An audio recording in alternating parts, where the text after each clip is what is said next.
Yeah, it was a pretty busy day, but I do remember one truck that came in, and for whatever reason, I don't remember what made it catch my eye, but I decided to pull it around back for an inspection. And we're headed up to Minnesota with a load of seed potatoes.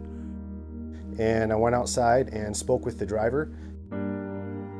There was one violation that shut the vehicle down, meaning that it couldn't leave this site until it had been, a repair had been made to it. So I finished up the inspection paperwork, printed him off a list of the area mechanics that could come here and assist him in repairing his vehicle, and loading up my car. And I was going to run across the street, finish up some things over there before finishing up my shift for the day. As I remember, my wife says, I looked over at her and said, "Honey, I don't feel so good." And she said, I dropped my phone and I just flopped down on the steering wheel. And Sergeant Jones was just getting ready to leave for the afternoon. And I told him, I said, my husband's passed out, I can't get him to wake up. Ran back inside and called for an ambulance, grabbed the AED, and then went out to the truck. They couldn't get me out of the truck, so they laid me between the seats. So I had Jill's head right here in my hands, and he was already turning blue.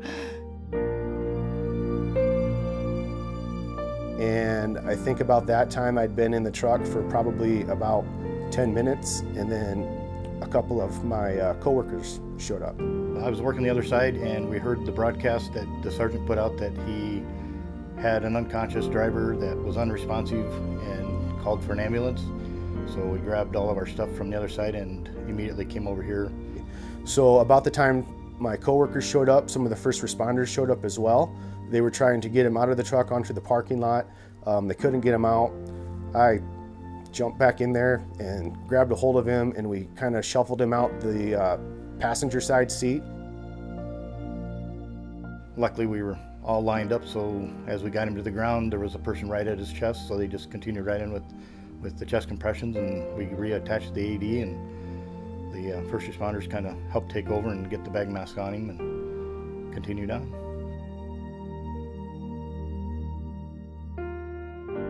According to my wife, the whole parking lot was full of flashing lights. I guess everybody that was around showed up to help. The doctors informed me that my bottom half of my heart went out of rhythm, and it wouldn't get back in the beat, and that's when I had my heart attack.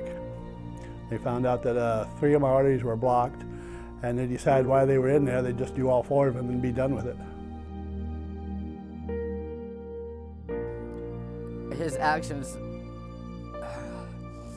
were really incredible. I was impressed and I was pleased, and I'm thankful for him saving his life. He's really a hero. And I give a great big thanks to everybody, because I wouldn't be here without him.